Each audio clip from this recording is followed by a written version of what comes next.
தென்காசி மாவட்டம் கடையநல்லூர் சட்டமன்ற தொகுதியில் அதிமுக சார்பில் போட்டியிடும் கிருஷ்ணமுரளி என்கிற குட்டியப்பா தேர்தல் நடத்தும் அலுவலர் ராஜேந்திரனிடம் தனது வேட்புமனுவை தாக்கல் செய்தார். இதுகுறித்த கூடுதல் விவரங்களை செய்தியாளர் ஆல்வின் வழங்க கேட்கலாம். வணக்கம் ஆல்வின், விவரங்கள் என்ன சொல்லுங்க?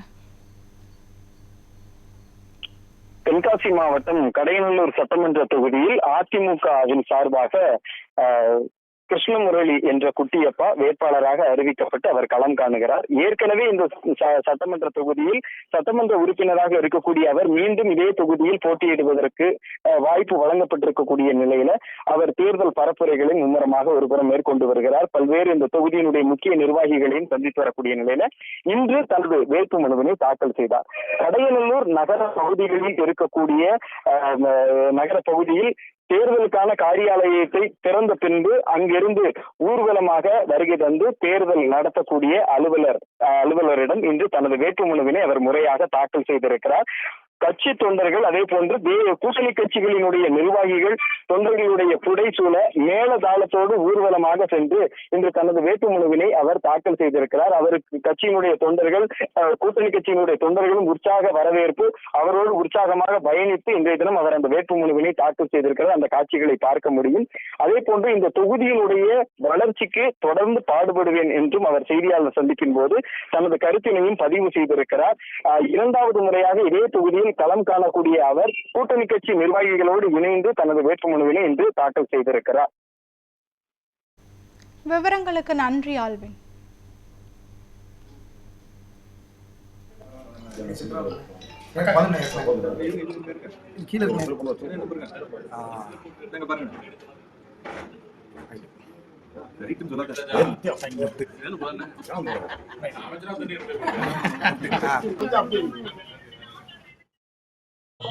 மாண்புமிகு இதய தெய்வம் புரட்சி தலைவி அம்மா அவர்களை வணங்கி எங்களது கழக பொதுச் செயலாளர் ஐயா எடப்பாடியார் அவர்கள் உத்தரவுக்கிணங்க தேசிய ஜனநாயக கூட்டணியின் வேட்பாளராக இந்த கடையநல்லூர் சட்டமன்ற தொகுதியில் நான் நிறுத்தப்பட்டுள்ளேன். இன்னைக்கு உங்க எல்லாருடைய அன்பு ஆசீர்வாதம், எங்க தொகுதி மக்களுடைய ஆதரவோட இன்னைக்கு வேட்புமனு தாக்கல் பண்ணியிருக்கேன். எல்லாருடைய அன்புல மிகப்பெரிய வெற்றி பெறுவோங்கிறத உங்கள்கிட்ட சொல்லிக்கிறேன்.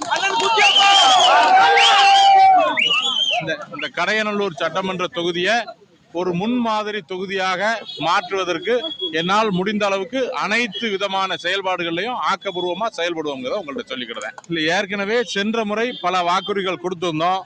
அந்த வாக்குறுதிகள்ல நிறைய வாக்குறுதிகளுக்கு முயற்சி பண்ண ஒரு சில வாக்குறுதிகள் நிறைவேற்றப்பட்டிருக்கு. இந்த விடியா திமுக அரசாங்கம் நான் ஒரு அதிமுக சட்டமன்ற உறுப்பினர் அப்படிங்கிற ஒரே காரணத்திற்காக நிறைய வாக்குறுதிகளுக்கு அவங்க நிறைவேற்றுவதற்கு இடம் அளிக்கல. முதலமைச்சர் கூட தொகுதியில முக்கியமாக உள்ள ஒரு 10 கோரிக்கைகளை எழுதி கொடுங்கன்னு சொல்லி சொன்னாங்க. 10 கோரிக்கைகளை 10 முறை ஞாபகப்படுத்தியும் அதுல எந்த விதமான கோரிக்கைகளையும் எங்களுக்கு செஞ்சு கொடுக்கல. வரக்கூடிய காலத்துல எடப்பாடியார் முதலமைச்சரா இருந்து இந்த தொகுதி மக்களுக்கு என்னென்ன தேவையோ அத்தனையும் செஞ்சு கொடுப்பாங்க. இந்த தொகுதியின் மண்ணின் மைந்தனாக நான் இருக்கேன்.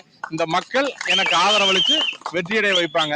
அதனால வெற்றிங்கிறது உறுதி செய்யப்பட்டுருச்சு. இந்த தொகுதியில எவ்வளவு வித்தியாசம் அப்படிங்கிறது தான் இப்போதைக்கு போட்டிய. அதிமுக எவ்வளவு வித்தியாசத்துல வெற்றியடைதுங்கிறது தான் இப்போதைக்கு நடைமுறையில போட்டியா இருக்கு. இந்த தொகுதியின் மண்ணின் மைந்தன்கிறது நான் தானே.